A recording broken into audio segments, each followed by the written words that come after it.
આ સાથે ગુજરાત ફર્સ્ટનું બઝર વાગી ચૂક્યું છે। મોટા સમાચાર પ્રાપ્ત થઈ રહ્યા છે।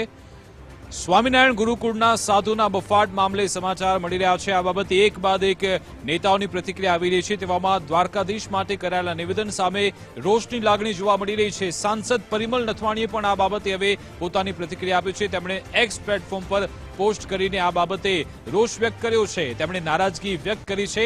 આજ અંગે વાતચીત કરીશું। અમારી સાથે ધર્મેશ વેદ જોડાઈ ગયા છે। ધર્મેશ, આખરે પરિમલ નથવાણી શું કહી રહ્યા છે, કેમ તેમણે નારાજગી વ્યક્ત કરી? છેલ્લા કેટલાય દિવસોથી જે સનાતન ધર્મના દેવી દેવતાઓના જે ટિપ્પણી થઈ રહી છે, ખાસ કરીને સ્વામિનારાયણ સંપ્રદાયના જે સ્વામીઓ છે, ગુરુકુળ હોય કે કોઈ વ્યાસપીઠ ઉપર હોય, એમાં સૌથી મહત્વની વાત એ છે કે જલારામ બાપાની ટિપ્પણી પછી માફી માંગવાનો વિરોધ થયો।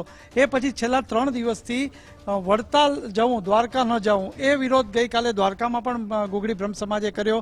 પરંતુ જે સુરતના કોઈ સ્વામી છે ગુરુકુળના, એમણે એવું કીધું કે દ્વારકા મંદિરનું જે છે એની આખી પ્રેરણા જ અહીંથી મળી હતી, સંપ્રદાયોના મહારાજથી।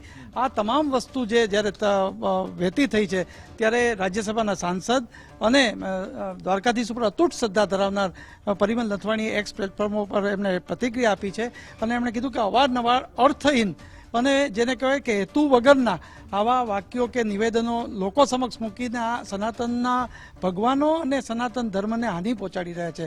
એક પછી એક વસ્તુ તો જે પુસ્તકમાં પણ હોય કે અન્ય રીતે વ્યાસપીઠ ઉપર હોય, તો આ રીતે પરિમલ નથવાણીએ વિરોધ વ્યક્ત કર્યો છે કે આ રીતે સનાતન ધર્મના ભગવાનો કે સનાતન ધર્મના ઉપર આ રીતે નિવેદનો આપી અને આ રીતે જે કહેવાય કે ખૂબ દુઃખદાયક પીડા થઈ રહી છે।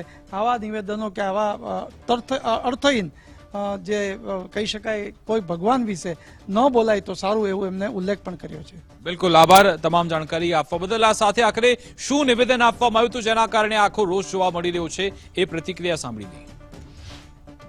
મહારાજ કે અમે જ્યારે દ્વારિકા ગયેલા અને દ્વારિકાપતિએ અમને પ્રાર્થના કરેલી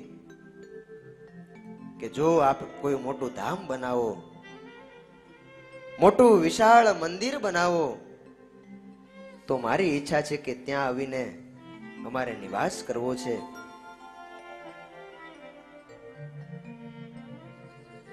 આ વાત એને વર્ષો પસાર થઈ ગયા। મહારાજ કહે બસ હવે વાતને સત્ય થવાનો સમય આવ્યો। મસ્તક ઉપર કોઈના કોમળ હાથનો સ્પર્શ થયો। આંખ ખોલીને જોવે ત્યાં તો સ્વયં દ્વારિકાધીશ એ સચ્ચિદાનંદ સ્વામીની આગળ પ્રગટ થઈ ગયેલા। ચિંતા ન કરો, એક સ્વરૂપે હું તમારી સાથે આવીશ।